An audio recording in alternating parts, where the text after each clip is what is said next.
Delighted to introduce Dr. Mary Jo Kreitzer, founder and director of the Center for Spirituality and Healing.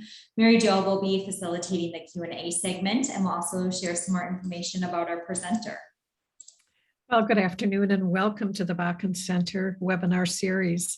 As Molly said, I'm Dr. Mary Jo Kreitzer, the founder and director of the center. We are very excited today to be hosting as our speaker, Center Senior Fellow Richard Leider, who will speak on the topic aging with purpose. The connection between purpose and well-being is very well established. In fact, purpose is one of the 6 dimensions of well-being featured in the center's well-being model. Purpose is important at every age and stage of life. While some people live out their purpose in their job or career, for many, their purpose is something beyond their work. Many years ago, I partnered with Richard to create the Purpose Project, during which we helped people in the second half of life explore their purpose. A discovery we made that wasn't surprising. No two people had the same outcomes after attending the workshop. People decided to move, not move, change jobs, not change jobs, retire, not retire, but all deeply explored what matters most to them. And they looked at their gifts, their passions, their values, and the needs of the world. As you will hear from Richard, aging has deep connections to wholeness. And as we grow old, we can also grow more whole. I'm really honored to introduce our speaker. Richard Leider is the founder of Inventure, the Purpose Company, and is ranked by Forbes as one of the top 5 most respected executive coaches. He's a best-selling author, coach, and keynote speaker, and is a pioneer and innovator in the study of purpose. Richard has written 11 books, including 3 bestsellers, which have sold more than 1 million copies and have been translated into 20 languages. His newest book is titled, What Do You Want to Be When You Grow Old? Richard holds a master's degree in counseling and is a national certified counselor and a national certified master career counselor. Please join me in welcoming Richard. Well, Mary Jo, what an honor to be back together again. And the Purpose Project is alive and well, I know, in our minds and was in the writing of this book because your story is in this book about your own aging. So spoiler alert, we're all getting older. You're getting older. Aging isn't optional, but growing is. And so the path of purposeful aging, this new book has been launched in July. It went into reprint before it even came out because of the pre-orders. And it's been the last month and a half have been an amazing journey in talking to people about and with people about growing whole, as you said, Mary Jo, with purpose. And as you said, purpose is fundamental to health, to healing, to happiness, and ultimately to longevity. So purpose is a path and a practice based on positive psychology, neuroscience, and other things. And it's pretty self-evident these days that purpose, as it's Mary Jo said at the center, is fundamental to the whole integrative health field and each of us individually. So I want to go through what I would call a life checkup today. I like the notion of a life checkup, just like you take a car in for a checkup or a financial checkup or a physical or health checkup. How about a life or purpose checkup? And the pandemic has really caused many people, and is still causing many people, to pause, to push the pause button and step back and look at what really matters. So you see a lot of things about this in the field in work and other places. So this picture here of this woman in this slide says, getting old or growing old? That was the question that I asked you as kind of spoiler alert. And as we know, aging is not a disease. It's a design problem. And a design problem meaning that we're in many ways living by an old narrative of aging. In 1900, in the early part of the 1900s, the average life expectancy in the US and in other countries was around 47. Now the fastest growing cohort is 85 and over, and there will be lots and lots of centenarians as we move forward. So there is a longevity trap, however, and that is the mindset that we bring to aging. Some people call it ageism, but we grow up twice. We grow up first from childhood to adulthood, and there are rituals for that, from moving from childhood to adulthood. And then the second time we grow up is from adulthood to elderhood. And that's really what I want to talk about, is that, because the new narrative about aging that we have written about, and with Mary Jo's story in this book, who do you want to be when you grow old? You know, the old question was, what do you want to be when you grow up? The new question is, who do you want to be when you grow old, as you make that shift from letting go of adulthood into elderhood. So we grow up twice. But I also want to say that purpose, as it relates to aging, is age agnostic. I'm finding that young people, midlife people, younger people, as well as older adults, are looking for a new story, a new narrative, a new mindset. We all need three things. We need money, we need medicine or health, and we need meaning. You know people who have enough, perhaps money and health, but not meaning in their life at different stages, and are not fulfilled and happy. And you know people who perhaps have health challenges or financial challenges, but have meaning, who have a sense of fulfillment. We need all three. And that's what the center has always stood for, and why I've been so proud over many, many years to be a senior fellow, actually the inaugural senior fellow at the center. So I've been interviewing people for many, many decades about aging. I got interested in it when my father retired at 65 and died 2 years later, and I started to look at the research on why so many people die when they retire. And they may not even die physically, they may die psychologically or emotionally and in other ways. And so that's what this new book and this new narrative is really about. It's the path and the practice, which I want to share here, of purposeful aging. As I've interviewed elders, I always mention that there's three themes that continually are threads through my work. And that is, number one, people said if they could live their, these are people 65 and older, if they could live their life over again, they would be more reflective the second time around. They would step back and really look at the whole, as Mary Jo said, growing whole, but the whole picture of life. And I said, why didn't you do that? And like today, so many people said, oh, I was busy making a living. Today, we're busy with technology. You know, we're always going somewhere, never being anywhere, because we're always clicked on to our technology in so many ways. But so reflection is, we're not a society that has put a premium like the center does on reflection, stepping back and looking at the big picture. So that's why we're doing a program like this today, to do that. Secondly, people over 65 said they would take more risks. They would be more courageous living their life over. And mostly it was in the area of relationships and work. They wish they would have found work that was a better fit for them. Because as you look back in the rearview mirror, you see that many people spent about 60% of their life working. It was their biggest investment of their most precious currency, their time. And so courage to maybe look at other options was part of it in work, as well as relationships. I know that I had a Bush Fellowship, the 3M company, Archibald Bush Foundation Fellowship, back in the early 70s, and I apprenticed myself to the Harvard Study of Adult Development, which is the longest study of adult development, 80 plus years and still going strong. And still, the theme is about purpose and relationships. And so relationships are what bring us so much fulfillment or pain. And so me being more courageous and being more transparent and authentic in our relationships was what that courage was about. Then the third factor, next to reflection and courage, was purpose. Mattering matters.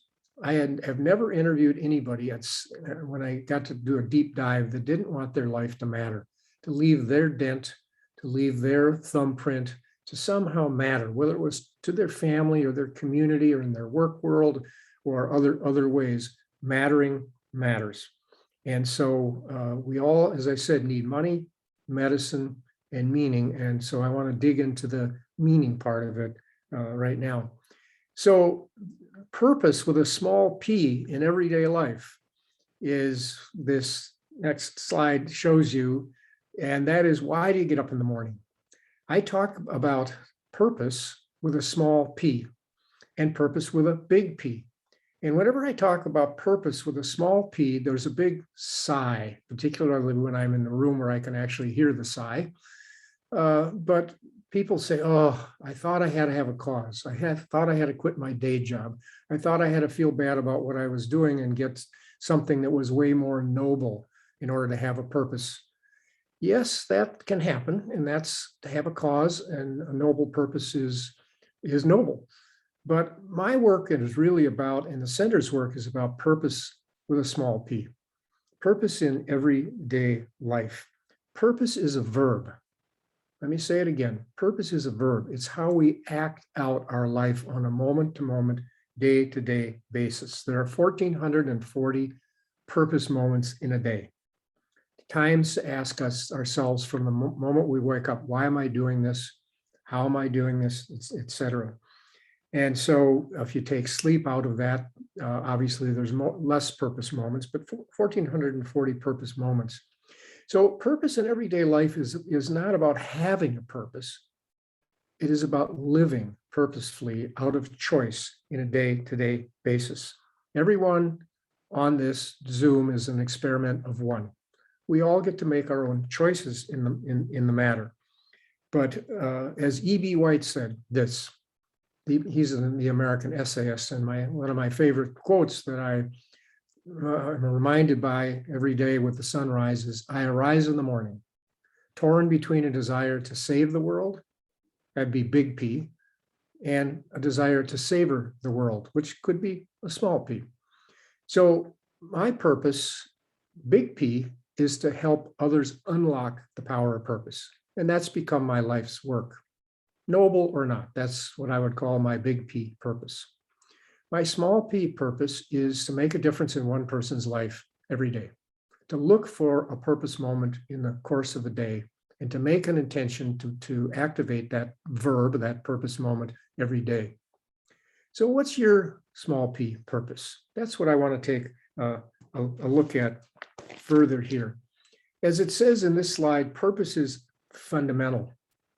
I did a PBS special, and I had and plus I've worked for many, many years with the American Academy of Neurology.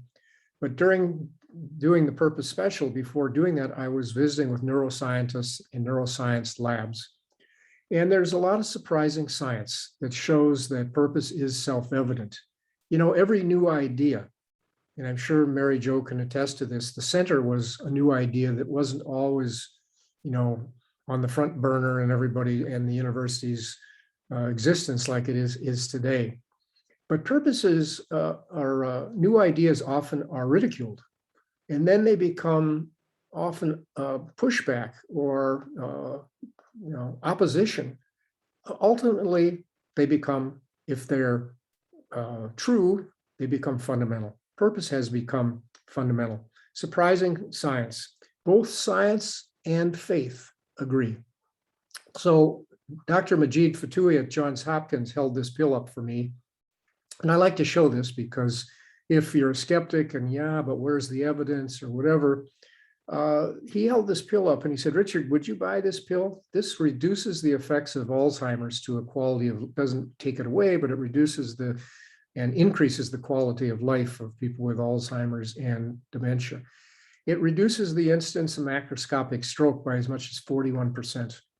It helps with sleep apnea and other issues like that, and will add or could add 7 to 10 years to your life. And he smiled and he said, would you buy this pill? And I said, well, of course, but does it exist? And what would it possibly cost? And he said, Richard, you know, because you're doing a PBS special on this, it's purpose. We now can measure purpose in the brain, purpose in an attitude in life and its effect on well-being. I taught with two people who wrote the book, the telomere effect. And I don't know if you know what a telomere is, but I didn't at the time. One of the people, Elizabeth Blackburn, won the Nobel Prize in Medicine for the telomere effect. And those are the little things like a little shoelace at the end of your chromosomes. And if that thing on the end of your chromosomes called a telomere, if it shrinks, you're not as healthy and you don't live as long. If it grows, you're healthier and you live longer. Now, it's not just about purpose, the telomere effect, but purpose is central to the telomere effect. Well, that's one kind of evidence. But before we move on, let me give you a prescription for purpose. So you can't get off this Zoom without having a purpose to try. And I'll circle back to this in a bit.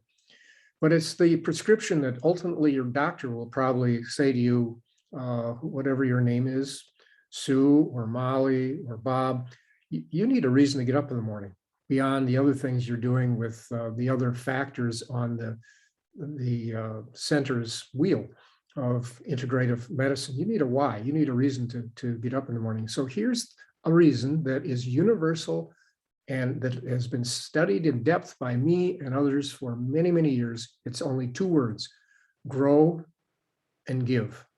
That's it. So make a mental note of that or jot it down, and I'll circle back to this. But if you get up in the morning with an intention to grow today and to give, you're growing whole and you're growing on purpose. So we're talking here about not just getting old, we're talking about growing old, growing older, as I said. And so this attitude, which Viktor Frankl calls tragic optimism, is something that I learned when I got out of counseling psychology graduate school and was trying to figure out what to do with the rest of my life. And I ended up in San Diego from Denver, where I was at the time, to spend a week with Viktor Frankl. And Viktor Frankl wrote one of the seminal books on purpose and meaning called Man's Search for Meaning. Many of you know and have read this book, and our Library of Congress in the US says it's one of the most influential books in American history, one of 25. But he was in a series of Nazi concentration camps. A Jewish neurologist, psychiatrist in Vienna, Austria, he and his whole family and his pregnant wife, Tilly, were taken in the boxcars to the concentration camps. He's the only one who survived. His parents, his grandparents even, and his siblings and his spouse and his unborn child all died. He weighed 87 pounds. He came back to Vienna, where he was taken from, started to work again and heal, and wrote Man's Search for Meaning in 9 days.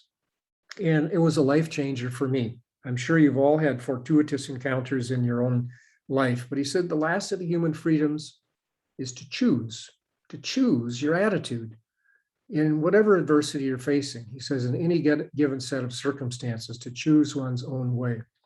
Well, as we age, we all have adversities, or we have situations that are probably not as are of our choosing. And the key is, who do we bring to those, and how do we handle those? We're all pushed by pain and pulled by possibility. Pushed by pain at times, pulled by possibility at times. And what we know about this at the center and in the work that's been centered to my life is this: that purpose creates resilience. That attitude of purpose and choice helps create resilience. And that's how he said one of the things, not the only thing, they survived the concentration camps, where he could get up and give somebody else a kind word, a hug, a crust of bread, hope, and himself look for reuniting with his wife, which he never did, of course, and other things that would give him hope. So he said this, I'll never forget it. He said, say yes to life in spite of everything. And that's a mantra for me in aging. Say yes to life in spite of everything. Don't ask, what is my purpose in life? Ask, what is life asking of me in this situation? That's the why question. What is life asking me today? How am I going to grow and give today? So the question that we ask ourselves, what do you want to be, or what did you want to be when you grew up? So think back for a minute. This slide shows the old model, the old narrative of aging. What did you want to be when you grew up? And I knew I wanted to be a camp counselor. I wanted to be a wilderness guide or a camp counselor. And I still do a little bit of that, but that's not what I ended up ultimately doing as my calling or my vocation. The linear life that you see here is dead. And it's really has three phases to it. It's to grow up, work in that adulthood phase, retire, grow old. That's when we didn't live as long and work was different. And this still can be the narrative. This is the narrative I grew up with. My father lived this narrative. He worked for the same organization for 40 some years, retired, died 2 years later. And there's something called the game of life. You might have played this. You might even have it in your closet. But the game of life is an actual board game based on this model right here. And it came out in 1860. That's right, 1860. And it's been reinvented many, many times, but it's based still on this old model. And so who are your exemplars? When you think of positive, purposeful aging, who are the people in your life who you think of as positive, purposeful agers? Viktor Frankl was one for me. He lived until age 93. He died 6 or 7, 8 years ago. But I still think he was an exemplar of somebody who, continued to grow and give throughout his life. Who are your exemplars of purposeful or positive aging? Maybe you're one of them. So let's look at the model I want to really dig into here, which is, how do I stop living a default life? How do I stop living in the rearview mirror at the old narrative? How do I stay relevant in the next phase of my life? Too often we look in the rearview mirror, and this is important. It's important at certain times in life to do a life review, to look at where we've come from, and then reimagine what's next. I spent 5 years in half-time in Washington, D.C.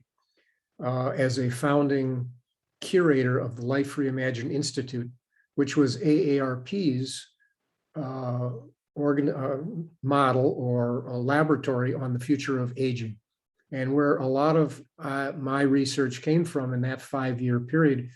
And many people I found in that institute, as I interviewed people and with AARP's help, did life checkups in all 50 states across the country. I didn't do them all, but trained the people who did do them. And what we found was many people found themselves living a default life. Their career chose them. The situation chose them because of where they lived, or the circumstances, the financial or health circumstances or family circumstances they were in. Then they get to a certain point in life and they are at a choice point and they don't know how to reimagine the future. And so the key here is how do I stay relevant? And one of the things, and how do I stop, and I'll talk a little bit more about this, but how do I stop living a default life? Learn to say no. No is a complete sentence. Parker Palmer, whose story is in the book and is an endorser of the book, who's a long-standing following of people, did a clearness committee to look in the rearview mirror and to look in the windshield, so to speak. And clearness committees are like the Quaker committee, where you can only ask questions. And his questions were, what do I need to let go of? And what do I need to hang on to? And then all of a sudden, he learned through the questions that the clearance committee asked him, what do I need to hang on to? Is kind of a scarcity model. And so what he came up with was the question, what do I need to give to? Which is the purpose question, grow and give. And that changed everything. He says, I can't imagine living without a vocation. And I'll talk about this, but a vocation is not a job or a career or even a mission. A vocation is a calling. And he said, and I say, and I'm going to get into this in a minute, how do I stop living a default life? Engage your calling. So the next slide is, who do I want to really be when I grow old? What is this new phase of life? And as you see here, instead of the old model, you do grow up. There is adulthood where you're working, but then there's this new life stage as we're living 3 decades longer. Now, the future's not promised health-wise or longevity-wise to any of us, but when you look at current demographics, et cetera, you can see that there is a dip in the middle. They call that the U curve of happiness, because you can see that the higher where the sun is rising there, you can see that post-adolescence, there's a high and a happy time. Then there's this dip in midlife, which tends to be the toughest time when we're doing a lot of things, maybe caregivers, maybe working hard, maybe all kinds of things. There tends to be a dip. And if we reimagine what's next, the path of purposeful aging, you can see in the new life stage how it goes up. So the 2 happiest times of life, according to the global research on happiness, are post-adolescence, when we're emerging to a life on our own, and what used to be post-retirement, but we'll just call it the new life stage here. And this is a new narrative. How do we get this? How do we have compressed morbidity at the end of life and live a life, whether we retire or not, a new narrative of happiness? Back when, some of you will remember, 47 years ago, there was a book that came out called Passages. Passages was based on that U-curve dip right there about midlife. And that was on the New York Times bestseller list for many years. And the language of passages and transitions is still out there. But there needed to be, and there is, a new narrative of purposeful aging beyond midlife. Passages really stopped at midlife. So what I've been trying to do with my life's work is to look at this new narrative and see what are some of the practices in living a good life, my whole life. And so how do I start living a good life, my whole life? Well, we need to stop looking in the rearview mirror and start looking in the windshield, which is a lot larger than the rearview mirror. The good life, I've done research, written about, has 4 characteristics, in addition to health and money. The meaning part of it is, am I living in the place I love, with the people I love, doing the work I love on purpose? Now, the pandemic has really put the good life question up in front of many of us. Many people today, I did an interview recently with something called the Real Estate Cafe in Boston. They said that 46% of the people working at home want to move. Wow, I mean, that's amazing. And they're moving to places perhaps like this, but maybe not. Maybe they can't move, but place is part of the good life. People, you could be living in the place you love, but people you're with, do they want to live there? And who are you living with? And who are your relationships and how are they? These are all being tested in a time of a pandemic and post-pandemic, or whatever we call the new Delta variant version of the pandemic. Are you living in the place you love, with the people you love, doing the work you love? Now, that can be paid work. It can be a career. It can be other kinds of creative vocational work, but it has to do with how you spend your time, your most precious time. And so, are you doing the work you love, however you define that? We'll get into that now. And then with purpose, with a why, with an answer to the meaning question. Meaning matters. I just was the officiant, which I've done a number of times, at the memorial service for a friend and neighbor of mine who died at the age of 77. And, it was really moving to see that the eulogy virtues, as David Brooks calls them, versus the resume virtues. The resume, the hundreds of people that were at this service knew what his resume was, where he worked and how many family members he had and other things.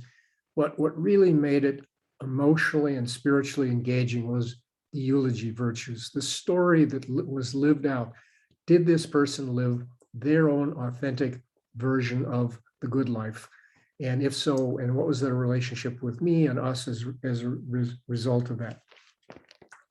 So let's look at this whole business of calling.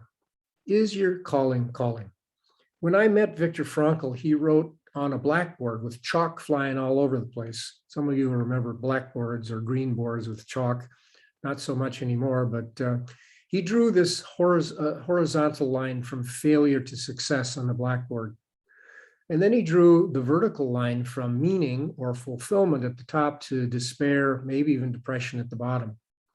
And then he said that some of us have what is called a job, which is the lower left-hand box.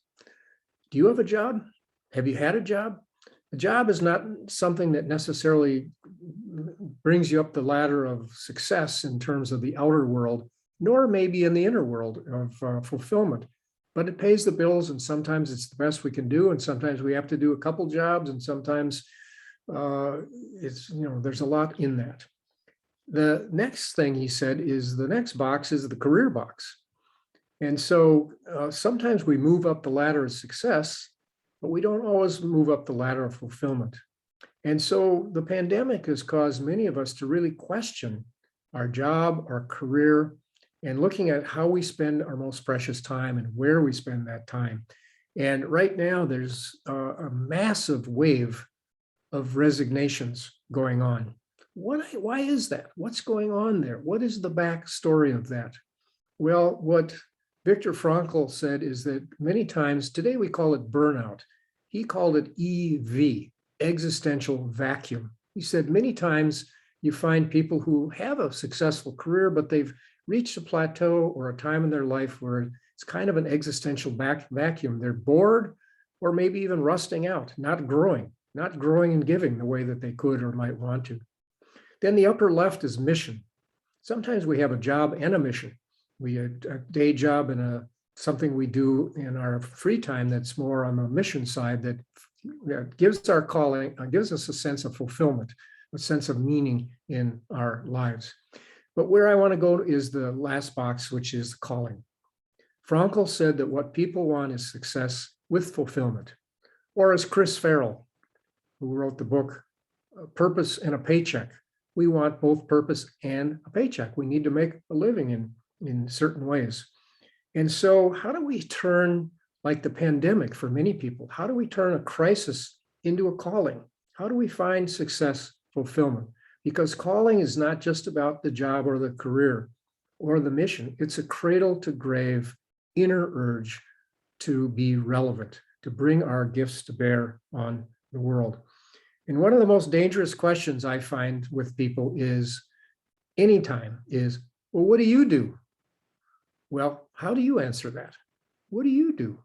Well, that often gives people a reason to put you in a box or to put yourself in a box in certain ways, because you are not what you do. You're who you bring to what you do. Purpose is not a role and it's not a goal. Purpose is who you bring to what you do. It's the inner urge to give your gifts away. Oftentimes, people failing retirement at an alarming rate have lost their reason to get up in the morning. They had a calling. They had something that, and then all of a sudden, not the structure, the time structure, the people that they were with, getting up and going and growing as part of it. Some people are relieved and others not. And so I've done a lot of coaching around retirement. And when people, that question, who are you, needs to be filled in new ways. And so there's an old adage that says, if you are what you do, when you don't, you aren't. If you are what you do, when you don't, you aren't. Well, many people are in a situation at any stage of life where they don't. And then all of a sudden they aren't. And it's a big health crisis, emotional crisis when we lose our job or when we retire in many ways. And so how do we get out of this? I call it the Got a Minute School of Coaching. Got a minute? Richard, can you tell me what I should do with the rest of my life? Because I don't have much time. I'm too busy. Busy, always going somewhere. Busyness is the epidemic these days, which, by the way, is leading to isolation and loneliness in so many ways. So I call it the napkin test and the Got a Minute School of Coaching. And it came from this napkin right here. You can't read it probably, but this is a napkin from Delta Airlines. And it says, the best ideas start on the backs of napkins. Well, looky here, a napkin. So I've traveled a lot pre-pandemic. I haven't been in an airplane for 17 months or an airport, and I'm a 3 million mile flyer with Delta. So I'm eager to get back. Who would ever think you want to get back on the road again? But I miss being face to face. I love doing what we're doing this minute, but I love it even more when I'm in the room with you and can really see each other and different nuances and things like that. The napkin test came because in flying, people would often, or I would run into people who saw my PBS special, The Power of Purpose, and said, Richard, can you tell me, I'm at a crisis point. Can you tell me what to do with the rest of my life? Got a minute? I say, yeah, take out that napkin and write this formula. Gifts plus passions plus values equals calling. What are your gifts? Purpose practice number one here is to discern your gifts. A gift is something that has several characteristics. Number one, think about a gift like a talent.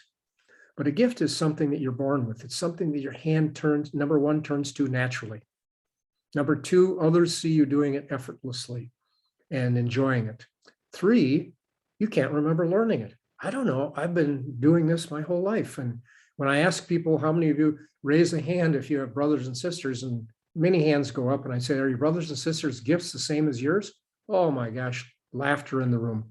No, not at all. Totally different. Well, you were raised in the same environment, the same family. How did that happen? I don't know, but we're all different, that's for sure. Well, it's true. Gifts differing. And so gifts are things you enjoy doing, you love to do. Others observe you doing it effortlessly and enjoying it. Third, you can't recall learning it. I don't know, I've just been doing it forever. And fourth, a gift is something that you love learning more about. That's why the growing and giving your gifts, but growing your gifts as well, or growing in ways that you're curious about. So if you get up in the morning and you use your most enjoyed gifts on something you feel really curious or passionate about in an environment that fits you, that fits your voice, your values, that's healthy for you, we call that a calling, which is a vocational. Calling is a vocational word for purpose. Vocare, to be called. So is that just a job or a career? The question that I've been addressing in this new writing is this: old? Who, me? It's cradle to grave. Here is, you know who this is probably, Bruce Springsteen. I only use this as an example of somebody who's in the media that you might know about. But the question, are you getting old or growing old? He's an example, I believe, of growing old. I don't know him, but I know many, many exemplars who are growing old. And he's on Broadway. He wrote a new book. He's came out with a new record, and it's about aging. And it's about saying yes to life in certain ways. So he's not necessarily someone who I follow, but I think he's a popular media exemplar. It's not just older people who have stopped growing. It's older people who are still growing. Old. Don't ever use the word still. I just used it. Whoops. Are you, Richard, are you still writing? Richard, are you still leading walking safaris in Africa? Are you still working? Who gets to create the rules for still? The new narrative pushes the delete button on still. So I invite you to push the delete button on the word still and exit out of your life and just look at what it is you choose. We're talking about now not lifelong learning.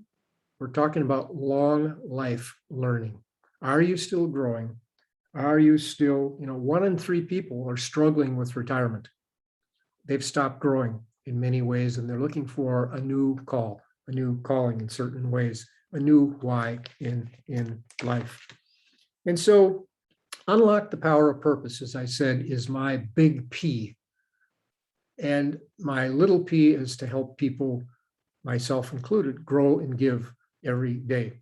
So I invite you to, before I wrap things up and turn it back to Mary Jo and see what kinds of questions you have, to take out later today, a Post-it. Here's a Post-it. like the one on the mirror. It says grow and give. Here's mine.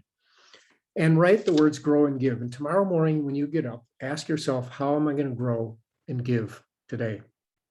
And at the end of the day, before you go to bed at night or sleep, ask yourself, how did I grow and give? Take your intentions and hold yourself accountable. And I want to end with a story that's in the book that I find very meaningful. It's a story of a man named Ed Rapp. Ed Rapp was one of 3 presidents of Caterpillar, the big worldwide earth-moving company. It's somebody who I worked with, coached, and knew still do, over a number of years. He was 57 years old. He was at the pinnacle of his career. He grew up in a small farming community in Missouri, barely got into, but went to the University of Missouri, first in his family, graduated, went to work for Caterpillar, earned his way up to being one of the top executives there. At the age of 57, he was out running with his son, and he noticed that he was having problems. His foot was dragging. Make a long story short, he was diagnosed at the Mayo Clinic with ALS. ALS. He immediately resigned and retired. Went back home to Raleigh, North Carolina to figure this thing out.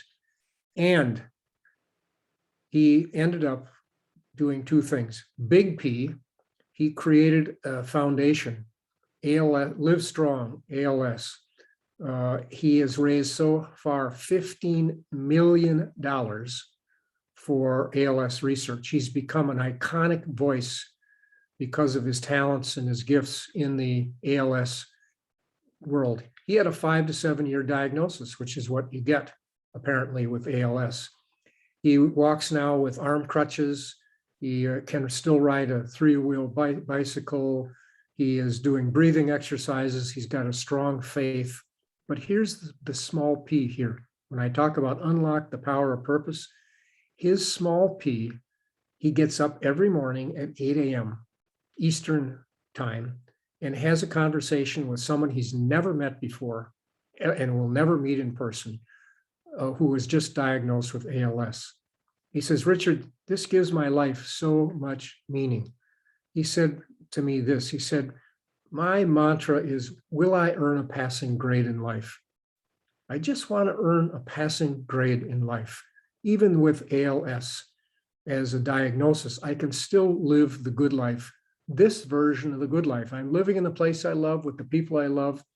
The work I'm doing is to help somebody just diagnosed with ALS grow and give themselves or learn my protocols, or what I'm learning about that is Ed's protocols about living with something like ALS.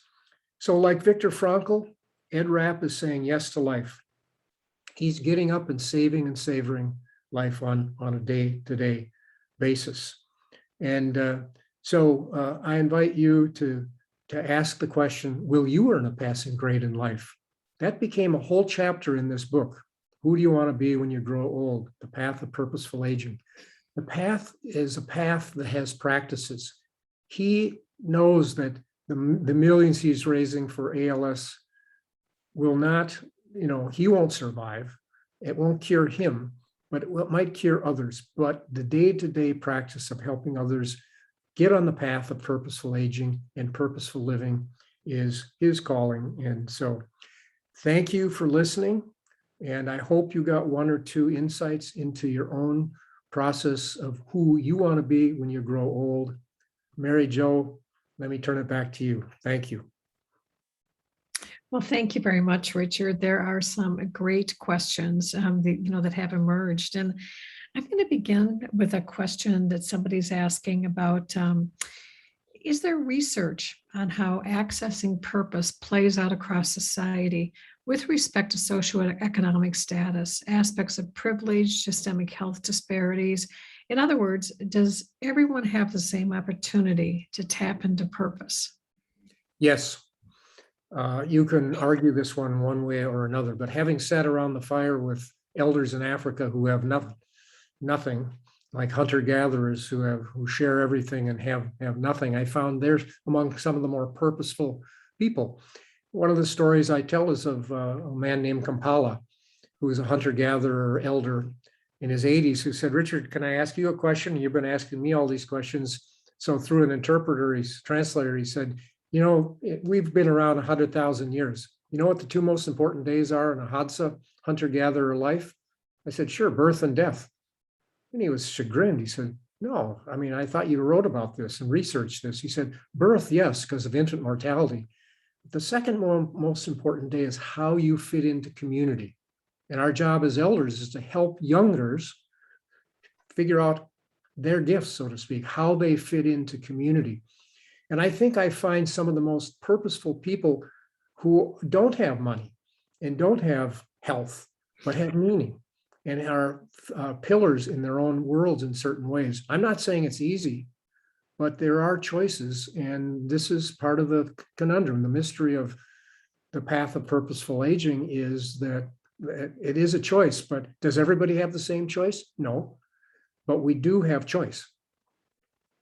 So Richard, there's a wonderful story that you used to tell of when Viktor Frankl came to the Twin Cities one time. I think he was visiting with a professor from Luther College, and they went to Target. Yep. And can you share that story? Well, yeah, he was coming here, but his bag didn't arrive. And so the professor took him to Target to buy some things. This was back when Target wasn't superstores, but they were big. And he had to buy the regular things because he wasn't sure when his bag would come.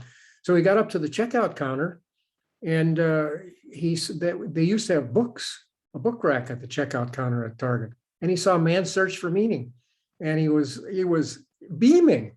He said, "This is where it needs to be, in the street with real people and ordinary folks who are shopping wherever they're shopping, but it's not something that's at the top of the pyramid in certain ways." And another story that I don't know, I think I've told you, Mary Jo, that is related to that, is that just before he died, I had a conversation and met Abraham Maslow. And we all know the Maslow hierarchy of needs, which talks about survival needs and relational and all, and ends up with the self-actualization at the top. Well, he and Frankl used to be butt heads because Frankl said, no, self-transcendence is at the top, not self-actualization. Its purpose is always beyond yourself. You find meaning by connecting to others beyond yourself, which is true in my own work. At the end, after he died, his wife, Maslow's wife, he agreed with Frankl before he died.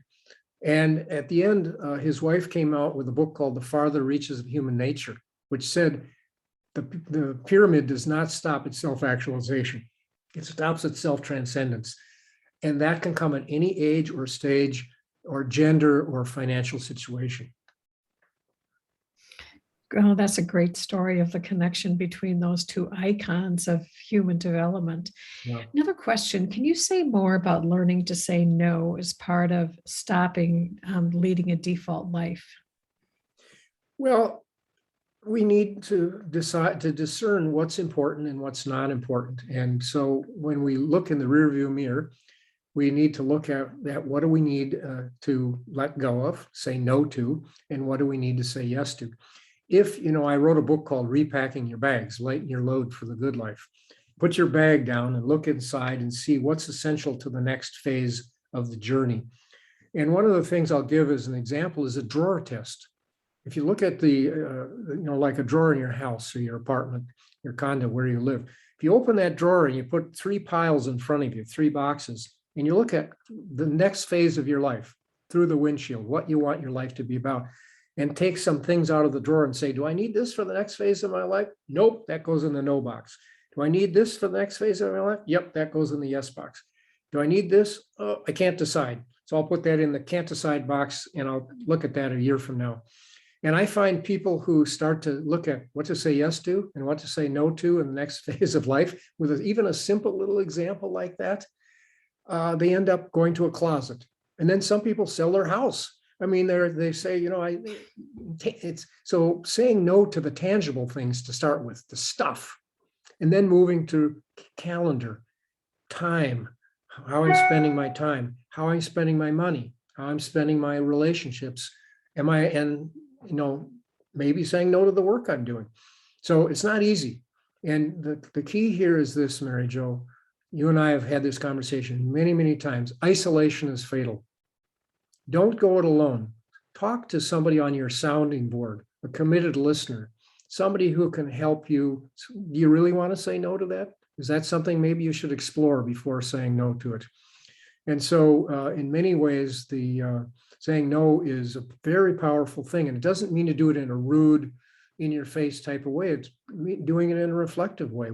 But if you don't say no, there's no room for yes. So Richard, in the book, Repacking Your Bags, you tell another great story that I love, and it's a story about yourself.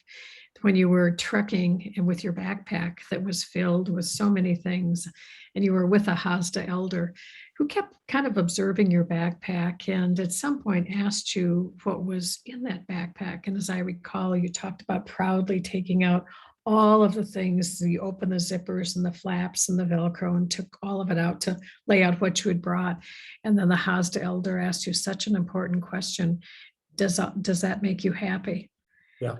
And that was the key question. Does all this make you happy? It was a Maasai elder, actually, not a Hudson. But I spend time with both, so you're in the right territory. But his name was Koye, and he said, "Tell me, Richard, does all this make you happy?" And I got defensive because I put everything back because I'm very well planned. I mean, look I'm in our Sally and my Africa office here. And you can see some of the stuff here. Africa is a big part of my life, but I realized that that when I put everything back, I was weighed down. I had too much stuff. So I left half of my stuff there. That became a conversation the rest of the trip with people because they said, well, this is real tangible. The stuff we have here, does all this make us happy? But I need to go home and figure out what makes me happy there. How do I do this when I re-enter? That's when my co-author, David Shapiro, who's a tenured philosophy professor in Seattle, did a deep dive into the good life, starting with Plato and Aristotle and other philosophers, and then interviewed hundreds of people and then, kind of moved forward into what is the good life? And that's when we came up with place, people, right work, and purpose. So thank you for remembering that story. And that story has been told around the world because we're all carrying things that weigh us down.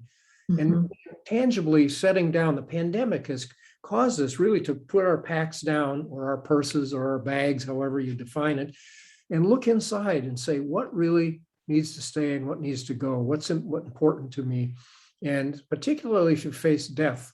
One of the, this book, the first chapter in this book is called The Long Conversation that because David and I wrote this book too, but it ends up with the ultimate conversation. And the ultimate conversation is about dying. And, how do you want to die? And what do you want to leave behind while you're still alive and things like that. And we actually answered those questions ourselves. And it's been very powerful to do that and to look at that as a way to say yes to life. So Richard, another question that somebody posed is, what can you tell people who feel that life is completed and no longer worth living? Maybe don't bother. In certain ways, if people can't hear that, then the only thing you can do is be yourself. And I don't mean don't bother in a rude way, but Carl Jung said the greatest damage you can do to kids and others, including the persons you're talking about, is your own unlived life. So the starting point is, how are you doing living the good life? And if you can get somebody out to just make a difference in one other person's life beyond themselves, it's magic. It really helps with depression. It helps with despair. It helps with longing and loneliness. And so many people, it's not just getting out and it's not just being busy, Mary Jo. It's actually doing something for others. And that's what Frankl really, really taught, is that purpose is always beyond yourself. It's always the contribution you're making. If you can get that person to just make one little contribution to somebody else. And, one of my colleagues, who Dr. Bill Thomas, and Atul Gawande's book, Being Mortal, had a whole chapter devoted to him. And I work with him now every week and know him very, very well. And there's a story about him in the book. But he created something called the Eden Alternative. And the Eden Alternative is where they had plants, kids, and pets in assisted living. What's common to plants, kids, and pets? They all need nurturing, water, food, reading, nurturing.